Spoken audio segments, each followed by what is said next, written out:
네, 성경의 맥을 잡다 53번째 시간, 53번째 시간이 되겠습니다.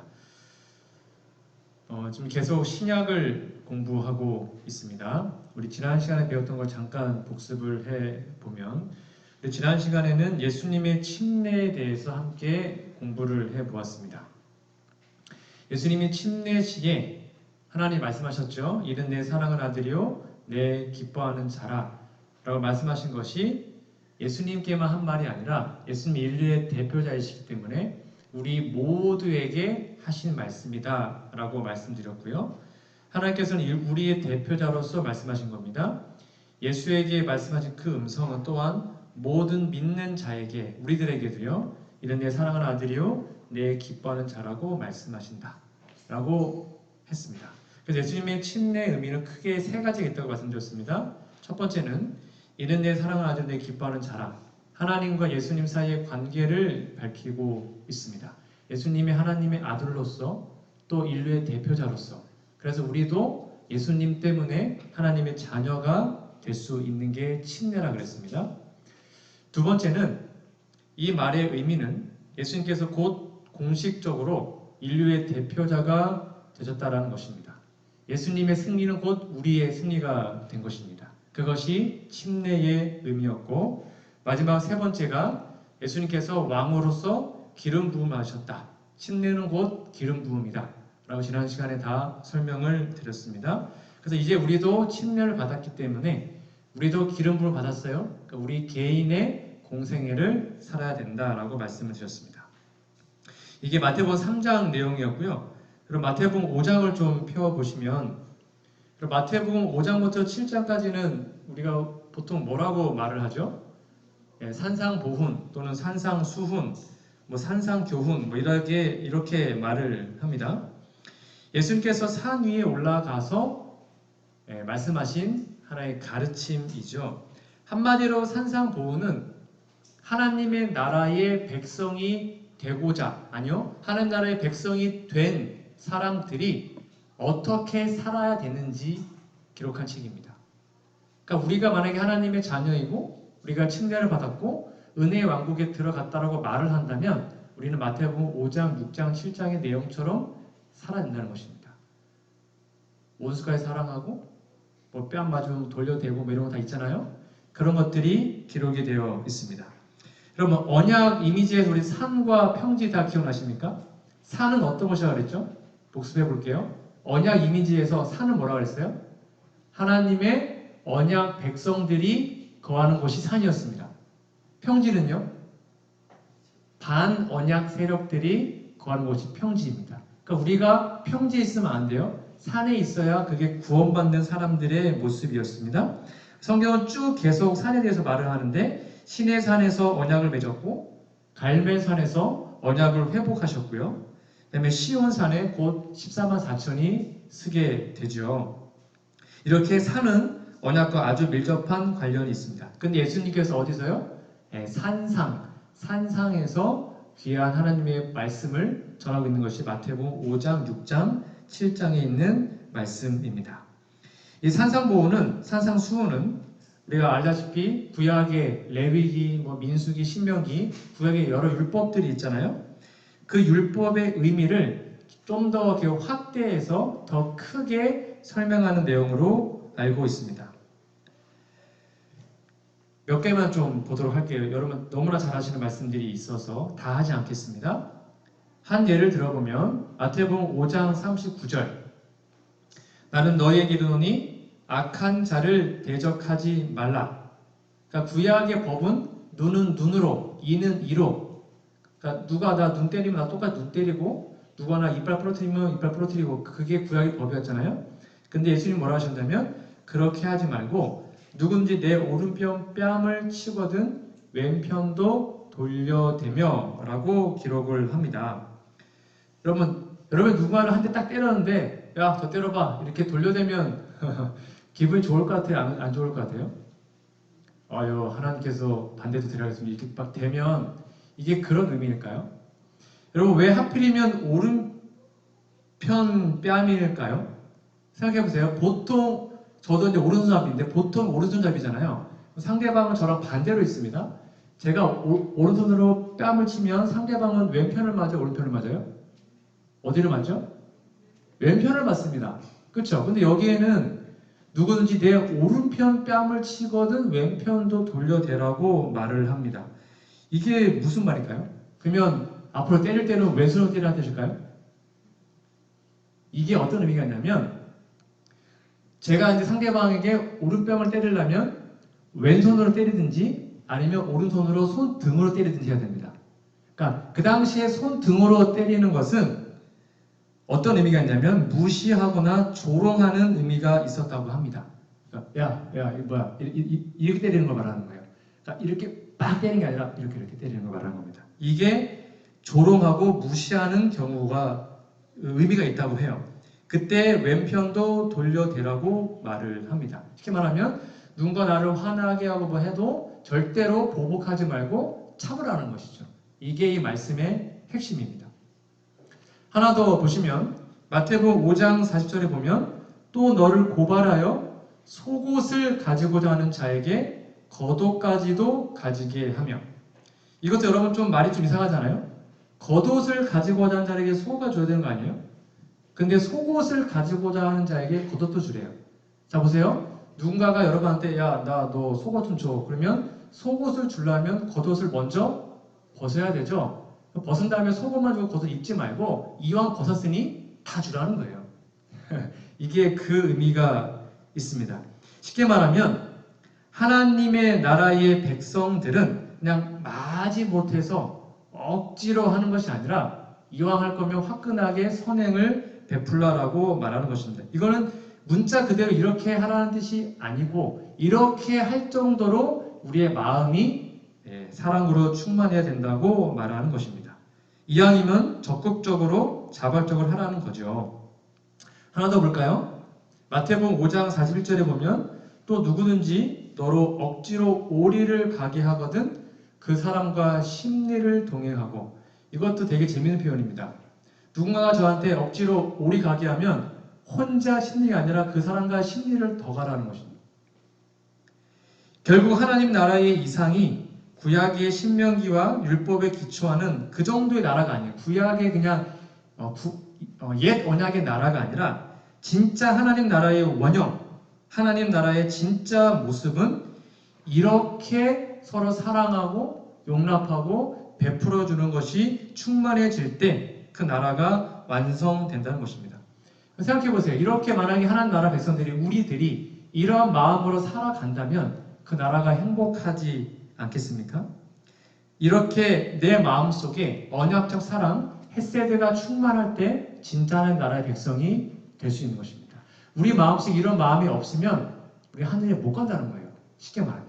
이 정도의 충만한 사랑이 우리 안에 있을 때 그게 진짜 하나님 나라의 백성의 자격이 된다는 것입니다. 이상이 되게 높아요. 하나 더 볼까요?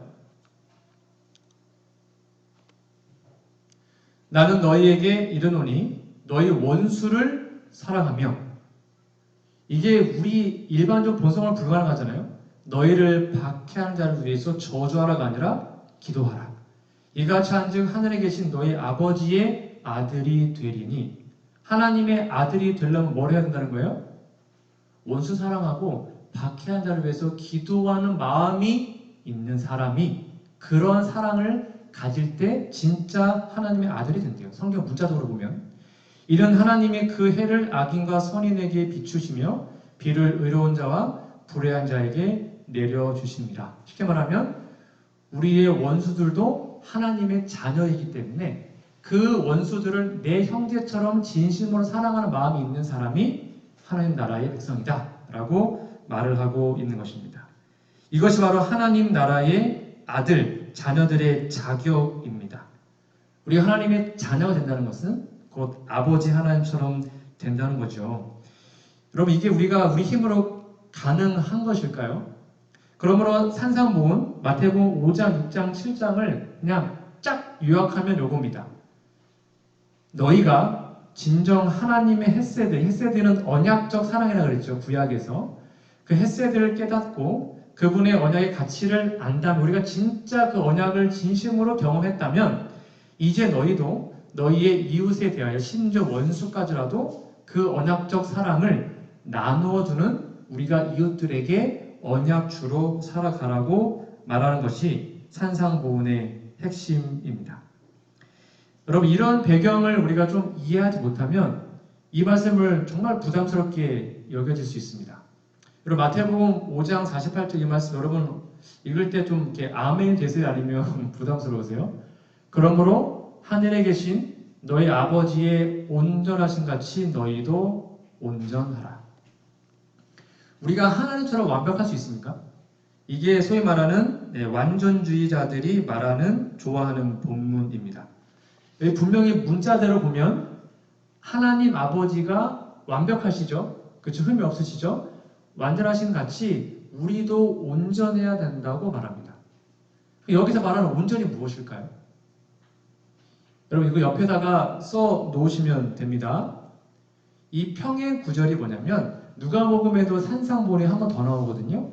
그 평행 구절에 누가복음 6장 36절을 써 놓으세요. 마태복음 5장 48절에다가 도대체 우리가 하나님의 온전하신 같이 온전하라 이 말이 뭐냐면 이렇게 나와 있습니다. 너희 아버지의 자비로움 같이 너희도 자비로운 자가 되라. 이 자비가 구약의 언약으로 다시 설명하면 헤세드, 언약적 사랑을 가지라라고 말하고 있습니다. 그러니까 이거는 우리 힘을 대는 것이 아니에요.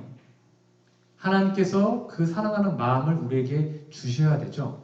그러니까 진짜 완전은 내가 뭐 안식일 잘 지키고 뭐 고기 안 먹고 TV 끊고 술 담배 안 하고 그것이 아니라 내 마음속에 뭐가요? 자비한 사랑. 그 사랑이 있는 게 진짜 완전이에요. 내 마음속에 사랑이 전혀 없고 어떤 규칙들만 지키는 것은 아무 의미가 없다는 것입니다. 그래서 완전 핵심은 그거예요. 내 마음속에 정말 원수까지로 사랑하는 마음이 없으면 완전한 것이 아니에요.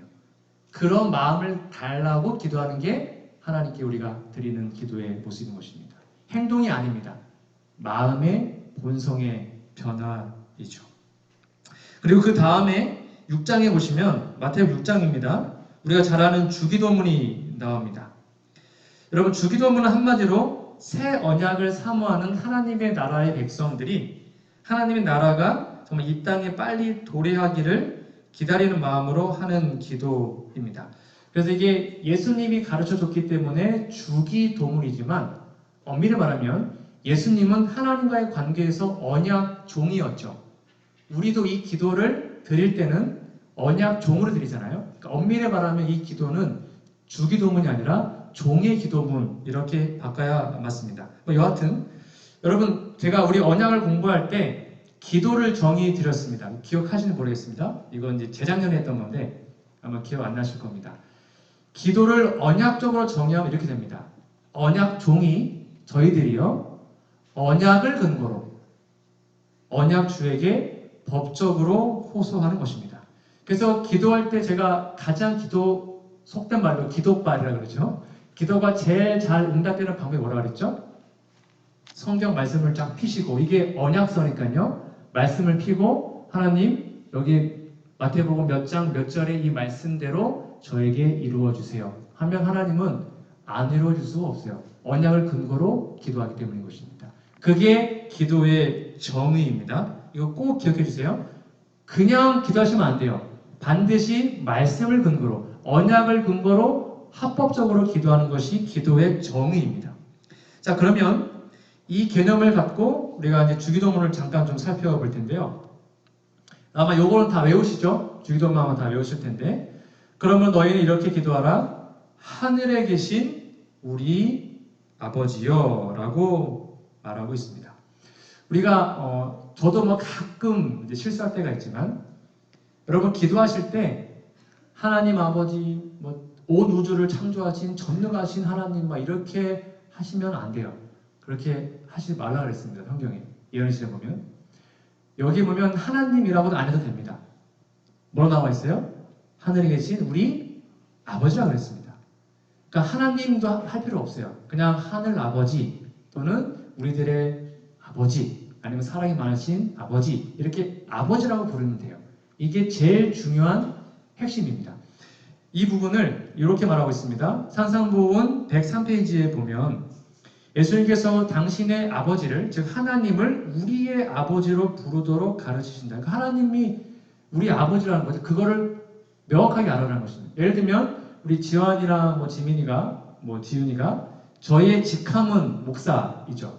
쉽게 말하면 하나님은 직함입니다. 근데 저한테 목사님 밥 좀 주세요. 집에서 맨날 그러면 제가 기분이 어떨까요? 목사님 아버지 이렇게 하면 이상하잖아요. 같은 것입니다. 하나님은 직함이기 때문에 그냥 여러분은 하늘 아버지 아니면 아버지 이렇게 부르면 돼요. 그걸로 충분합니다. 여기 보시면 구주께서는 우리를 하나님의 가족으로 영접하고 싶은 마음이 너무나 강하고 간절하셔서 우리가 하나님께 나아갈 때 사용해야 하는 첫 번째 말로 거룩한 관계를 보증하는 우리 아버지라는 말을 사용하게 하신다. 여기 하나님께서는 당신의 아들을, 즉 하나님이 예수님을 사랑하시는 것처럼 우리도 사랑하신다는 것을, 그리고 용기와 위로로 가득 찬 놀라운 진리의 선언으로 이렇게 말씀하신 것입니다. 꼭 기억하세요. 온 우주를 창조하고 이런 미사하고 다 필요 없습니다. 그냥 아버지 이렇게 하시면 돼요. 그게 하나님이 듣기에 제일 좋은 호칭입니다. 여하튼 우리가 이렇게 하나님의 이름을 불러요. 아버지라고 부릅니다. 그런 다음에 이름이 거룩히 여김을 받으시오며 라고 얘기하잖아요.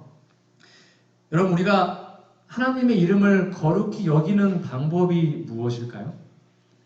하나님의 이름을 더럽혔던 모습을 보면 그 반대로 하면 되겠죠. 에스겔 36장 21절부터 보면 이런 말씀이 있습니다. 그러나 이스라엘 족속이 들어간 그 여러 나라에서 더럽힌 내 거룩한 이름을 내가 아꼈노라. 하나님의 이름을 더럽혔네요, 이 백성들이. 그러므로 너는 이스라엘 족속에게 이르기를 주 여호와께서 이같이 말씀하시기를 이스라엘 족속아 내가 이렇게 행함은 너희를 위함이 아니요 너희가 들어간 그 여러 나라에서 더럽힌 나의 거룩한 이름을 위함이라. 여러 나라 가운데서 더럽혀진 이름 곧 너희가 그들 가운데에서 더럽힌 나의 큰 이름을 내가 거룩하게 할지라. 내가 그들의 눈앞에서 너희로 말미암아 나의 거룩함을 나타내리니 내가 여호와인 줄을 여러 나라 사람이 알리라. 주 여호와의 말씀이니라. 한마디로 얘기하면 하나님의 거룩한 백성들이 말씀대로 살지 않았을 때 하나님의 이름은 더럽혀졌고 하나님의 거룩한 이름이 회방을 받게 되었습니다. 그러면 반대로 뒤집으면 우리가 하나님의 이름이 거룩하게 하옵소서라고 기도했을 때에 하나님 이름이 거룩하게 되는 방법은 한마디로 뭘까요? 언약 백성인 우리들이 언약 말씀대로 순종하고 사는 것, 그게 하나님의 이름을 거룩하게 하는 것입니다. 그리고 이 거룩이라는 말을 여러분 어떻게 배우셨어요? 거룩, 구별된 것입니다. 구별된. 그러니까 하나님의 이름이 그냥 일반 목사의 이름이나 장로님의 이름이나 아니면 누군가 이름하고는 완전히 다른, 이방의 잡신하고 완전히 다른 구별된 것이 바로 거룩입니다. 그래서 이 하나님 이름을 거룩하게 한다는 것은 쉽게 말하면 하나님의 이름을 부를 때 마음속에 행복, 평안, 만족, 희망, 소망 그런 것들이 막 꿈틀꿈틀 솟아오르면 우리는 그분의 이름을 거룩히 여기는 사람이 되는 것입니다. 좀 더 쉽게 설명드리면 여러분, 소금은 무슨 맛이죠? 소금이요. 짠맛이죠. 설탕은요? 단맛입니다. 여러분, 소금과 설탕 짠 거, 단 거 인터넷 검색해서 아시는 분 계십니까? 없죠. 어떻게 여러분 짠 거, 단 거 아세요? 먹어봤기 때문입니다. 먹어봤기 때문에 소금하면 짜다, 설탕은 달다. 그러면 예수님의 이름, 예수라는 이름의 뜻은 무엇일까요? 구원입니다. 그러니까 우리가 예수하고 딱 들으면 바로 구원이 떠올라야 됩니다. 이 구원은 단순히 우리가 나중에 받을 재림 때 구원만 말하는 것이 아니라 오늘날 우리의 삶 속에 있는 모든 구원을 포함합니다. 내 마음속에 막 짜증이 올라와요? 그럼 그 짜증으로부터 구원받아야 되잖아요. 예수님을 부르는 것입니다. 누군가가 미워요? 그럼 그 미움으로부터 구원받아야 되죠? 예수님 이름을 부르는 거예요. 그것이 아버지 이름을 거룩히 여기는 겁니다. 여기 보시면 소금은 언제 그 효력을 발휘할까요? 여러분 국을 끓이는데 옆에 소금을 잔뜩 쌓아놓고 국에다가 소금을 안 넣으면 소금이 옆에 있으니까 국이 점점 좀 짜질까요? 그렇지 않습니다. 소금은 언제요? 집어넣어야 짠 효력을 발생합니다. 그러면 우리 예수님을 믿고 있어요? 예수님 언제 우리 옆에 계시죠? 예수님 우리 옆에 있는 것만으로도 충분하지 않아요. 그럼 예수님의 이름이 언제 효력을 발휘할까요? 그 구원의 효력을? 로마서 10장 13절입니다. 누구든지 주의 이름을 부르는 자는 구원을 얻으리라. 그러니까 예수님이 옆에 계신데, 예를 들면 소금이 옆에 있는데 소금을 넣지도 않고 이거 언제 짜지는가 하면 그게 소금을 무시하는 것입니다. 예수님이 옆에 계신데 예수님이 우리의 모든 도움, 우리의 필요를 다 해결해 줄 수 있는데 그분의 이름을 부르지 않는 게 그분을 무시하는 거라고요. 그러니까 아버지 이름을 거룩하게 구별된다는 것은 아버지 이름을 부르는 것입니다. 예수님 이름을 불러서 힘들 때, 짜증날 때 그냥 그런 우울한 상태에 며칠 가는 것이 아니라 하나님 힘들어요. 예수님 도와주세요. 예수님 저 해주세요. 그렇게 수시로 부르는 것이 그분의 이름을 거룩히 여기는 것입니다. 왜냐하면 예수님의 이름은 다른 잡신과 다른 거룩한 이름이기 때문입니다. 그러므로 소금은 집어넣어야 짜듯이 예수님 이름은 부를 때의 우리의 삶에 그 즉시 구원을 준다는 사실을 기억하시고 날마다 예수님 이름을 거룩하게 부르는 우리 모두가 되었으면 좋겠습니다. 자, 뒤에 보시면 그 다음에 이제 이렇게 기도하죠. 나라가 임하옵시며 뜻이 하늘에서 이룬 것 같이 땅에서도 이루어지리다. 여기 보니까 예수님이 나라가 임하에 달라고 기도를 합니다. 당연하죠. 우리가 지금까지 구약부터 계속 성경을 한번 뭐라고 했어요? 하나님의 나라를 회복하는 게 성경책이라고 그랬잖아요. 그러니까 그 새로운 나라, 하나님의 완벽한 나라가 임하기를 간절히 기도하는 것이죠. 여기 보면 뜻이 나옵니다. 잘 보세요. 하나님의 나라가 임하옵시며 근데 뜻이 나오는데 하늘에서 이루어진 것 같이 땅에서도 이루어지리라. 뜻이 몇 번 이루어져요? 몇 번 이루어져요? 2번 이루어집니다. 이 뜻이 뭔지 모르겠지만 하늘에서 이루어졌어요. 그리고 이 땅에서도 이루어지기를 지금 기도하고 있는 거예요. 주기도문은 그렇습니다. 그러면 이 뜻이 도대체 무엇일까요? 하늘에서 이루어진 뜻은 무엇이고 또 땅에서 이룰 뜻은 도대체 무엇일까요? 여러분 여기 옆에다가 써 놓으세요. 이 뜻이 무엇인지 기록된 책이 에베소서 1장과 요한복음 17장입니다. 하늘에서의 뜻은 에베소서 1장에 나오고요. 이 땅에서의 뜻이 요한복음 17장에 기록이 되어 있습니다. 짝꿍입니다. 여러분 성경책에 써 놓으시면 다음에 공부하실 때 도움이 될 거예요. 자, 그러면 에베소서 1장을 잠깐 제가 좀 설명드릴게요. 에베소 1장 4절부터 보면 곧 창세 전에 그리스도 안에서, 자, 여러분 여기 창세 전이라는 말만 들으면 어떤 언약이 떠올라야 되죠? 제가 정말 수도 없이 했습니다. 창세 전 하면 떠오르는 언약이 뭐라고 그랬죠? 창세 전 언약입니다. 영원한 언약. 이게 바바박 떠오르셔야 됩니다. 이미지처럼. 근데 다 까먹으신 것 같아서 제가 한 번 더 복습해 드릴게요. 성경 읽으시다가 뭐 창세 전에 이게 나오면 무조건 다 창세 언약이에요. 보세요. 이게 뭐냐면 요겁니다. 시대의 소망 834페이지. 땅의 기초가 놓이기 전. 언제예요? 창세 전이잖아요. 아버지와 아들은 이미 합의하셔서 인류가 사단에게 정복당하게 될 경우에 인류를 구속하기로 언약을 세우셨다. 이게 창세전 언약, 영원한 언약을 말하는 것입니다. 절대 까먹으시면 안 됩니다.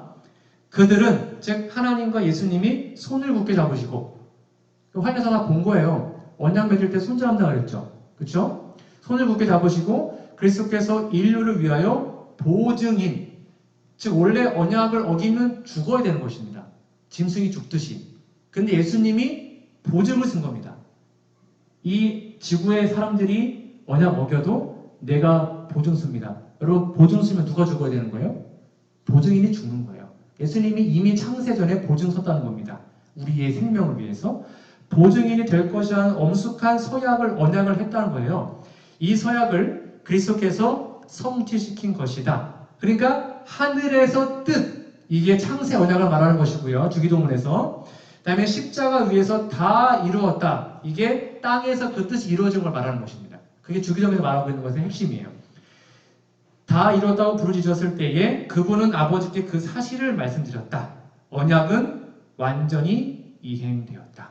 즉 하늘에서 뜻이 이루어진 것처럼 땅에서도 이루어지리라. 그 창세전약이 십자가에서 이루어진 것을 말하고 있는 것입니다. 그 설명이 지금 에베소서 1장 4절부터 기록되어 있습니다. 여기 창세전에 그리스도 안에서 우리를 택하사, 그러니까 우리는 이미 태어나기 전에 예수님 안에 있었습니다. 우리로 사랑 안에서 그 앞에 거룩하게 하고 흠이 없게 하시려고 그 깊으신 뜻대로, 여기 뜻이 나오네요. 이 뜻이 아까 말한 주기도문에서 말한 하늘에서 이루어진 뜻을 말하는 거예요.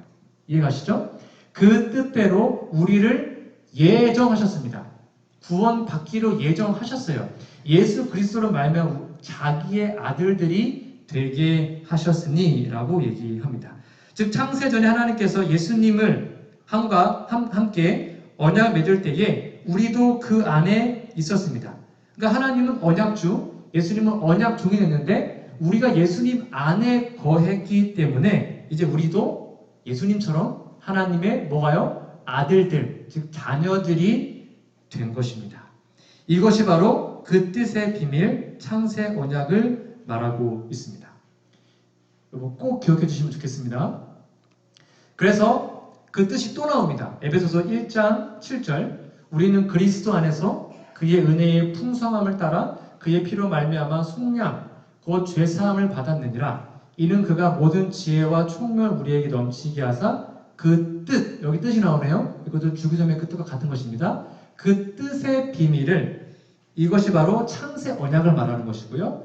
우리에게 알리신 것이요 그의 기뻐하심을 따라 그리스도 안에서 때가 찬 경륜. 그래서 예수님이 언제 어디서 태어나시고 어떻게 하는 거, 구속의 경륜 아시죠? 배우셨죠? 그걸 말하는 것입니다. 위하여 예정하신 것이니 하늘에 있는 것이나 땅에 있는 것이, 즉 하늘에서 이루어진 그 뜻이나 땅에 있는 뜻이나 그 말이에요. 그것이 다 그리스도 안에서 통일되게 하려 하십니다. 이 말씀 이해하시겠죠? 이것이 주기도문과 연결되는 말씀입니다. 즉 하늘에서 성부와 성자 사이에 있었던 그 뜻이 창세 언약이, 영원한 언약이 바로 이 땅에서 십자가를 통하여 예수님을 통하여 완성된 것입니다. 그래서 에베소서 1장 10절에서는 누구 안에서요? 그리스도 안에서 통일되었다라고 얘기합니다. 여러분 바울 서신을 읽으시다가 바울 서신을 요약하면 그리스도 안에서라는 뜻입니다. 이거 절대 까먹으시면 안 돼요. 그게 바울 서신의 핵심입니다. 그래서 에베소 1장 4절에서도 창세전에 그리스도 안에서, 에베소 3장 11절에서도 영원부터 우리 주 그리스도 예수 안에서 계속 반복됩니다. 바울 서신 이게 계속 나와요. 그러니까 우리가 예수님 안에서 이미 창세전에 하나님의 자녀가 되기로 예정되었으니 그 사실을 믿음으로 받아들이면 예수님처럼 하나님의 자녀가 되고 구원을 받을 수 있는 것입니다. 우리의 어떠함이 아니라 하나님의 언약적 성실함이 우리를 그렇게 만들어 주시는 겁니다. 여러분 그러면 그리스도 안에 있다는 게 되게 추상적이잖아요. 저도 많이 설교했지만 여러분 예수님 안에 거하셔야 됩니다. 도대체 예수님 안에 거하는 게 뭘까요? 구체적으로. 되게 추상적인 건데 그 말이 시대소망이 이렇게 나와 있습니다. 시대소망 676페이지입니다. 그리스도 안에 있다는 것, 즉 그리스도 안에 거한다는 것은 여러분 잘 기억해 주세요. 그분의 성령을 계속적으로 받아들여 그분에게 봉사하는 일에 전적으로 복종하는 생애를 의미한다. 이게 그리스도 안에 있다는 것입니다. 우리가 예수님 안에 있다면 보세요. 예수님은 성령 충만하셨죠? 예수님은 3년 반 동안 끊임없이 봉사하셨죠? 예수님 하나님의 말씀에 100% 완벽하게 순종, 복종하셨습니다. 그렇죠? 근데 그렇게 완벽한 예수님 안에 우리가 있다면 우리도 똑같이 그러한 삶을 살게 된다는 것입니다. 그러니까 내가 지금 하나님의 말씀에 완벽하게 전적으로 복종하고 있지 않다면 우리는 그리스도 안에 있는 것이 아니에요. 내가 지금 하나님의 말씀에 전적으로 순종하고 있다면 우리는 그리스도 안에 있는 것입니다. 어떠한 말씀이 있어도 그 말씀이 나를 힘들게 하고 그 말씀 내가 이해되지 않을지라도 하나님의 말씀이 있으면 그냥 순종하는 거예요. 그게 그리스도 안에 있다는 것의 의미예요. 그러한 사람이 하늘에 가는 것입니다. 우리는 과연 어떠한 삶을 살고 있습니까? 산상봉 109페이지입니다. 뜻이 하늘에서 이룬 것 같이 땅에서도 이루어지리이다. 라고 간구한 것은 이제 이 말씀 이해하실 겁니다. 이 땅에서 악의 통치가 끝나고 죄가 영원히 소멸되고 의의 나라가 건설되게 해달라는 기도이다. 이것이 하늘에서 이루어진 뜻이 땅에서 이루어지게 해달라는 기도입니다. 이걸 우리가 지금 매일 해야 하는 것이죠. 이제 이 의미를 이해하시겠죠? 자, 또 넘어가서 12절입니다. 우리가 우리에게 죄 지은 자를 사하여 준 것 같이 우리 죄를 사하여 주옵시고 라고 나와 있잖아요. 여러분 12절 말씀은 정말로 우리가 모든 사람을 진심으로 용서할 때 이 기도를 할 수 있습니다. 만약 내가 누군가를 아직도 용서하고 있지 못하는데 이 기도를 할 수 있을까요? 우리가 우리에게 죄진 자를 다 사하여 줬습니다. 하나님 그러니 저를 용서해 주세요. 이렇게 기도하려면 진짜 우리가 미워하는 사람, 원망하는 사람이 단 한 명도 없어야 돼요. 그때 우리는 이 기도를 할 수가 있는 것입니다. 예를 들면 예수님이 비유로 말씀하셨죠. 만약 제가 1000억의 빚을 지고 있습니다. 근데 그 사람이 저를 그냥 다 탕감해 줬어요. 1000억. 얼마나 기분 좋겠습니까? 근데 누군가가 저한테 1000원을 꽂았는데 제가 그 1000원 갚으라고 계속 닥달하고 사람을 괴롭히고 하면 말이 될까요? 안 될까요? 안 되는 거죠. 즉 하나님이 우리의 모든 죄, 진심으로 우리가 그분의 용서를 경험했다면 정말 내가 예수님의 십자가 안에서 나의 모든 죄가 다 용서받고 내가 영원한 생명을 얻었다고 진짜 경험한다면 누가 나에게 어떤 짓을 해도 다 용서할 수 있겠죠. 고민해봐야 돼요. 절 포함해서 우리가 진짜 이 12절의 기도를 진심으로 하는 사람이 되고 있는가? 여러분 정말로 미워한 사람 하나도 없습니까? 미워한 사람이 한 명이라도 있으면 하늘 못 갑니다. 못 가요. 우리가 단 한 명도 미워한 사람이 없어야 됩니다. 그런 사람이 하늘에 가는 거예요. 그게 성경에 나와 있는 원칙이에요.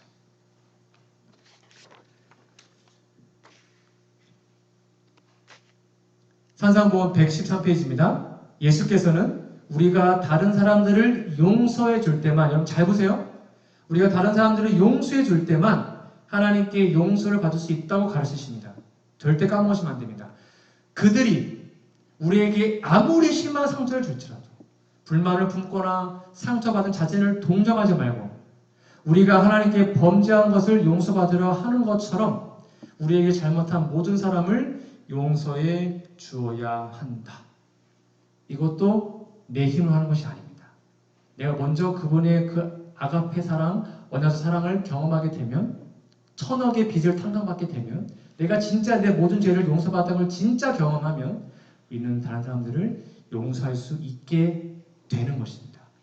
열매로 맺히게 되죠. 그래서 언약의 핵심은 새 언약의 핵심은 용서의 체험임을 여러분 꼭 기억하시면 좋겠습니다. 마지막입니다. 나라와 권세와 영광이 아버지께 영원히 있사옵나이다 하면서 이 기도가 마치게 됩니다. 여러분 주기도문은 우리가 그냥 입으로만 설설설 외울 수 있는 기도가 아니에요. 이 기도가 진짜 우리가 진심으로 이 기도를 드리는 믿음의 상태가 되면 결국 구원받는 것입니다. 진심으로.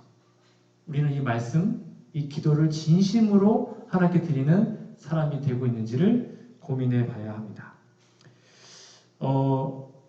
아마 한 번쯤 봤을 텐데요. 여러분 우루과이 어느 성당에 주기도문을 이렇게 써놨다고 합니다. 벽에 있었던 건데 제가 좀 인터넷 찾아보다가 있어서 좀 소개하겠습니다. 거기 이렇게 써있다고 합니다. 하늘에 계시느라고 하지 말아라. 세상 일에만 빠져 있으면서. 우리라고 하지 말아라. 너 혼자만 생각하며 살아가면서. 아버지여라고 하지 말아라. 아들, 딸로서 살지 않으면서.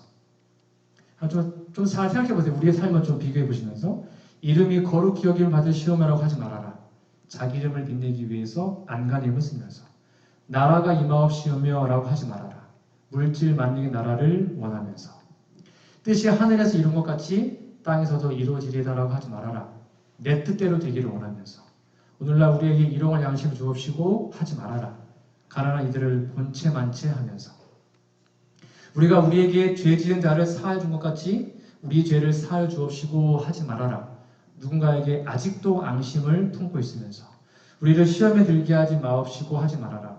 죄 지을 기회를 찾아다니면서 다만 악에서 구하옵소서 하지 말아라. 악을 보고도 아무런 양심의 소리도 듣지 않으면서 아멘 하지 말아라. 주님의 기도를 진정 나의 기도로 바치지 않으면서 좀 생각이 많아졌었습니다.